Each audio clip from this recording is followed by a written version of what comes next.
원래 상당히 좀 건강하다고 이제 저도 좀 자신을 하고 살았었는데 지난 2주 동안 아무튼 죽다 살아났습니다. 과거를 되돌이켜보면 한 20년 전에 독감으로 하루 이틀 입원한 적이 있는데 그 후에 20년 동안에는 그렇게 뭐 문제는 없었던 것 같은데 처음에 코로나인 줄 알았는데 코로나는 아니더라고요. 좀 굉장히 좀 고생을 좀 많이 해가지고 거의 이제 회복이 된 단계입니다.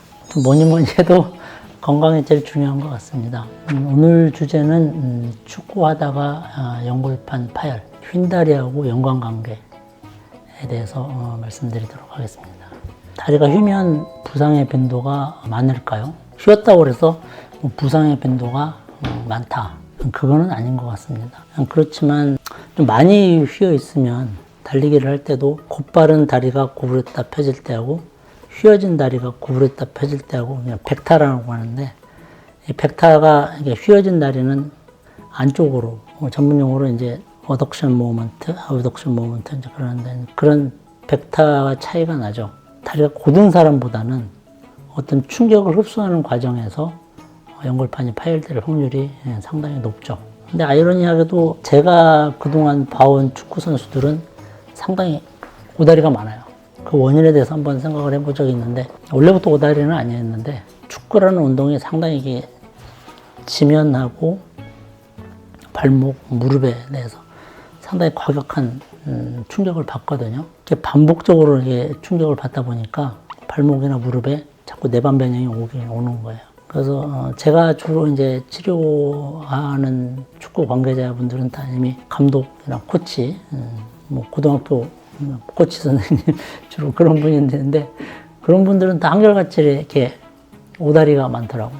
이제 오다리가 오면 또 관절염이 생기고 그래서 관절염의 시작은 연골판의 문제죠. 무릎과 무릎 사이에 있는 연골판이 제일 먼저 다치죠. 관절염이라는 게 하루아침에 막 연골이 확 망가지거나 그러지는 않아요. 이게 대퇴골 연골이고 이게 경골, 종아리뼈 연골이죠. 그래서 이 연골을 보호하기 위해서 관절 안에는 이 연골판이라는 게 있어요. 영어로 이제 메니스커스라고 하는데 연골판이 이제 안쪽에 있고 바깥쪽에 있죠. 그래서 모든 이 관절염의 시작은 이 연골판에서 이제 시작이 돼요. 되게 젊은 사람들은 이 연골이 망가지는 경우는 거의 없죠. 되게 연골판이 망가지죠. 연골판의 역할에 대해서 수많은 과학자들이 연구하고 뭐 논문도 많이 쓰고 했는데 30-40년 전만 해도 이거의 중요성을 그렇게 몰랐어요. 없어도 되는 줄 알고 다 잘라낸 적도 있고 점점점 이 연골판의 중요성이 이거 관절을 보호하기 위해서 이거 없어서는 안 될 구조물이다 라는 걸 이제 밝혀졌고 조금만 손상이 있어서 꼬매는 기술도 많이 발전을 했죠. 그래서 모든 시작은 연골판이 뭐 다쳐서 찢어지거나 아니면 뭐 반복적인 운동에 의해서 망가지거나 연골판이 망가지면 그 위아래에 있는 연골이 영향을 받는 거예요. 그래서 모든 관절염은 연골판이 먼저 망가져요. 관절염이다. 그러면 이미 연골판은 망가져 있다고 보면 돼요. 퇴행성 관절염이다 그러면 퇴행성 관절염 중에 이 연골판이 멀쩡한 퇴행성 관절염은 하나도 없다고 보시면 돼요. 환자분들이 연골하고 연골판하고 굉장히 많이 헷갈려 하시는데 오늘 그걸 정리를 해드리려고 해요. 정답은 뭐냐면 연골판이 망가져야 연골이 망가진다. 그래서 퇴행성 관절염이다 하면 대부분 연골판은 다 망가져 있다. 특히 이제 퇴행성 관절염은 다 내측에 오죠, 주로. 그리고 내측 반월상 연골판이 망가져야 연골이 망가지고 연골이 망가지면 관절이 닳아가지고 점점점 휘어지고 퇴행성 관절염이 오는 거예요. 그 시작이 연골판이니까 연골판을 잘 치료하면 관절염의 진행을 막을 수가 있죠. 지금 오늘의 주제가 축구니까 축구를 했는데 부딪혀서 혹은 선수끼리 접촉 사고가 있어서 넘어져서 관절이 이제 아프면 붓죠.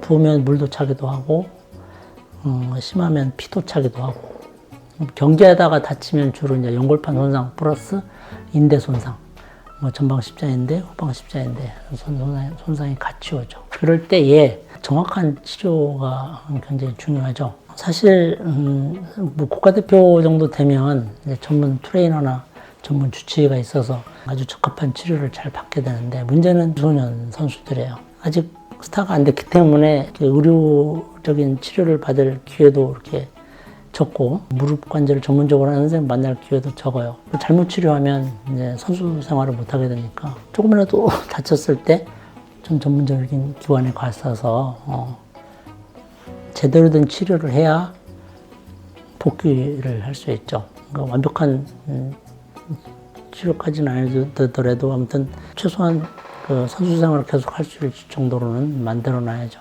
가장 비근한 얘가 선수로서는 박지성 선수죠. 생각보다 빨리 은퇴를 했잖아요. 그 이유가 뭐냐면 연골판이 손상이 원래 왔었는데 연골판 손상 플러스 관절염까지 온 거예요.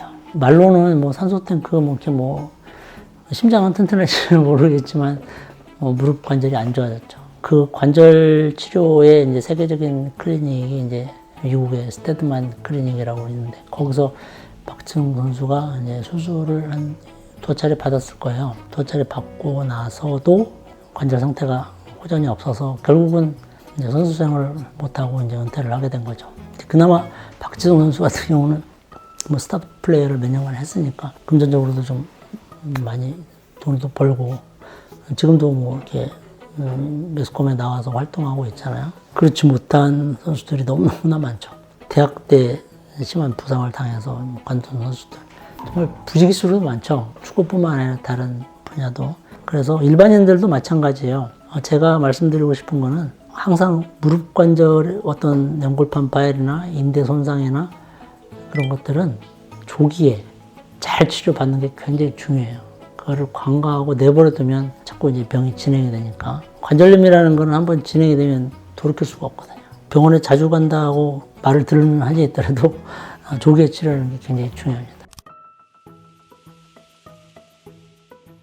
가능성이 있죠. 이제 어느 연골판이 파열되느냐에 따라서 다른데 외측 연골판, 내측 연골판. 그러니까 내측 연골판이 파열되면 노다리, 외측 연골판이 되면 X다리로 진행할 가능성이 높죠. 가능하죠. 퇴행성 관절염이나 연골판 파열이 있는 분들은 관절 내시경을 같이 합니다. 처음 수술할 때. 그래서 연골판이 이상했으면 같이 치료하고 관절 자체에 이상했어도 같이 치료를 하죠. 연골판 파열도 치명적이죠. 그러니까 파열의 종류에 따라서 다양한데 십자인대가 10이라고 보면 연골판 파열은 5 정도 보시면 돼요. 5 정도면 50% 정도면 그렇게 적은 숫자는 아니거든요. 연골판 파열 역시도 잘 치료하는 게 매우 중요합니다. 어떤 모든 부상의 예방은 이제 항상 우리가 강조하는 거지만 운동하기 전에 스트레칭, 충분히 스트레칭 하는 거 중요하고 무릎 주변의 근력 강화 운동. 아무래도 근력이 탄탄하면 보호 효과가 굉장히 크거든요. 근력이 없는 사람하고 근력이 많은 사람하고는 차이가 크니까 평소에 근력 운동을 꾸준히 하는 게 굉장히 중요합니다. 축구 선수들에 있어서 연골판 파열에 대해서 알아봤습니다. 가장 중요한 건 뭐냐면 모든 병이 다 그렇겠지만 조기 치료, 조기에 적절한 치료를 하는 게 병을 진행을 막기 위한 최선의 방법이거든요. 조금만 좀 불편하다 그러면 이제 전문의 찾아가서 제대로 된 치료를 받는 게 중요하다는 거 말씀드렸습니다. 감사합니다.